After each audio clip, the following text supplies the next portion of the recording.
तो भारत का जब बंटवारा हुआ तो वहां रहने वाले सिंधी थे, हिंदू सिंधी भी थे और मुस्लिम सिंधी भी थे, लेकिन बंटवारे के अंदर सबको अपना अपना राज्य मिला, हिंदू सिंधियों को कुछ नहीं मिला। महात्मा गांधी ने हिंदू सिंधी नेताओं को यह कहा कि आप ऐसा करें, पोरबंदर गुजरात की तरफ आपको हम अपना स्टेट बनाने की थोड़ी सी जगह दे सकते हैं। लेकिन उस वक्त के हिंदू सिंधी नेताओं ने सोचा नहीं, हम तो नमक हैं, आटे में मिलकर के रह जाएंगे, बस एक रस हो जाएंगे, विनाशकाले बुद्धि विपरीत। ये जो आटे में नमक की बात हुई, इससे सिंधी बिखर गए। कुछ सिंधुवर की हिंदुस्तान के बाहर हांगकांग वगैरह में गए, यूरोप गए, अमेरिका गए, हिंदुजा वगैरह यूके में सेटल हो गए। आप जानते हो ये बहुत बड़े नाम हैं सिंधियों के। और हिंदुस्तान के अंदर भी जो मिलिट्री एरियाज थी, जो कैंप्स थे मिलिट्री के, उसमें उनको एज ए रेफ्यूजी रखा गया। चाहे वो भोपाल की कैंप हो, आगरा की कैंप हो, मुंबई की उल्लासनगर की कैंप हो, साउथ की कैंप्स हो, और सिंधी कैंप्स में आ गए बिल्कुल रेफ्यूजी बन करके। नो डाउट उन्होंने बहुत मेहनत की और मेहनत से ऊपर आए, उनको कोई रिजर्वेशन का स्टेटस नहीं मिला, लेकिन उसकी कीमत उनको चुकानी पड़ी। और उनकी कीमत यह रही कि सिंधी जो खालिस भाषा सनातनी थी, वो अरबी सिंधी आज भी चल रही है। वो उल्टे हाथ से लिखने वाले अरबी सिंधी लिखते हैं। सिंधियों की मूल भाषा क्या है ये उनको भी पता नहीं होगा आज, क्योंकि इतिहास 1300 साल तो पुराना हो गया। सिंध में मोहनजोदड़ो, जिसके ऊपर इतनी बड़ी फिल्में बनी, इतना इतिहास है, ये सिंधियों की विरासत है। लेकिन सिंधियों को खुद की विरासत पता नहीं। आप बोलेंगे आप कैसी बातें कर रहे हो, बिल्कुल। आप किसी भी सिंधी के शादी में चले जाओ, उन सिंधी के शादियों में जो आप लाडे जिसको वो कहते हैं, शादियों के गीत, वो पता है आपको आज भी हिंदू सिंधी क्या गाता है? एक सोन जो रुपयो अल्लाह रे अल्लाह। आज भी उनके डीएनए से अल्लाह नहीं निकला है।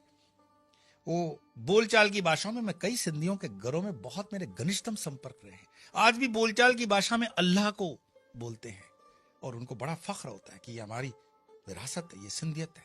लेकिन मैं आपको ये चीजें क्यों बता रहा हूं? सिर्फ इस चीज को समझाने के लिए कि अगर उस वक्त सिंध के राजा दाहिर को सब राजाओं ने सपोर्ट किया होता तो बटेंगे कटेंगे वाली बात तब नहीं होती।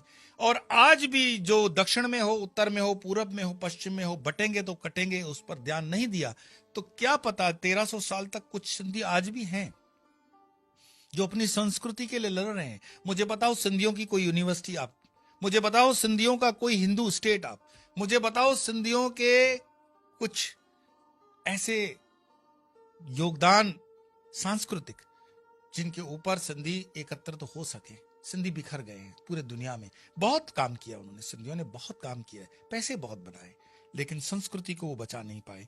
मैं पिछले दिनों मेरे पास एक निमंत्रण आया, राजस्थान के सिंधु दर्शन यात्रा में एक खबर छपी है कि राजस्थान सरकार की सहायता से सिंधु सभा टाइम्स में राजेंद्र सचदेव का आर्टिकल है कि विधानसभा अध्यक्ष वासुदेव देवनानी सिंधी हैं, ये राजस्थान के स्पीकर जो हैं अध्यक्ष वासुदेव देवनानी सिंधी हैं, और वहां के मुख्यमंत्री भजनलाल शर्मा तो हैं।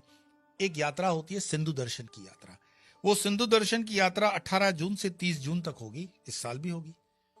लेकिन बस थोड़े दिन सिंध को बहते हुए, सिंधु नदी को बहते हुए देख लो, हिंदुस्तान से लद्दाख से।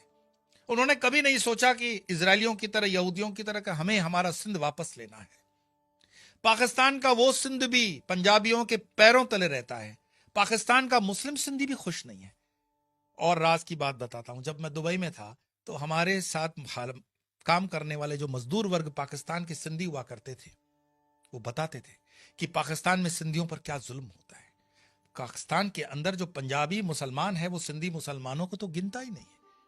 और वो जो JSQM मूवमेंट है, उस मूवमेंट को एक गैर कानूनी मूवमेंट करार दिया गया है।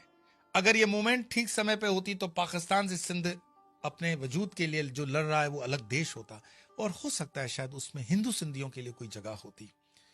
हिंदू सिंधियों में वैसे देखें तो बड़े बड़े नाम हैं, LK आडवाणी जी हैं, रहेजा हैं, हीरानंदानी हैं, राम जेठमलानी हैं, लेकिन ठीक ये नाम है। सिंधियों का कोई स्टेट नहीं है, सिंधियों की कोई विशेष इस देश में कॉन्स्टिट्यूशन में भाषा है, लेकिन वही अरबी, वैसे उसकी देवनागरी मूल भाषा बनती है। लेकिन इस पर भी उनका विवाद है कि कौन सी भाषा को माना जाए। भारत के अंदर 30 लाख हिंदू सिंधी बसते हैं और पाकिस्तान में यह संख्या 40 लाख हो सकती है। सिंधियों में जैसे आमिल हैं, भाईबंद हैं, साइती हैं, लोहाना हैं। ये कल्चरल सेटबैक इतना हुआ कि सिंधी बिखर गए, पूरी तरह से बिखर गए।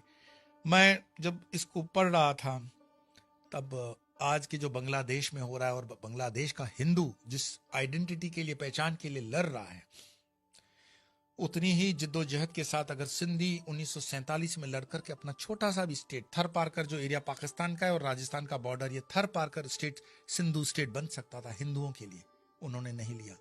सिंधी क्योंकि आर्मी में भी बहुत कम होते हैं, डिफेंस फोर्सेस में सिंधी कम होते हैं, एक आध नाम हमारे पास जरूर आता है, लेकिन वो गिना चुना नाम है।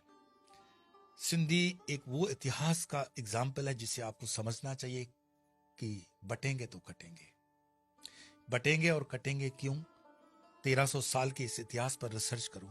मैं आज भी सिंधियों से मिलता हूं तो पूछता हूं, बताओ मेरी सिंधियत कहाँ है?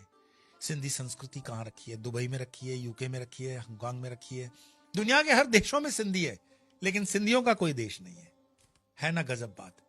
और शायद उनको जिस दिन ये जग जाएगा कि हिंदू सिंधियों के लिए अपनी एक भूमि होनी चाहिए, तब यह हमारा जो राष्ट्र गीत है, पंजाब सिंध गुजरात मराठा द्राविड़ उत्कल बंगा, तब जाकर ये सिंध अंदर आ पाएगा।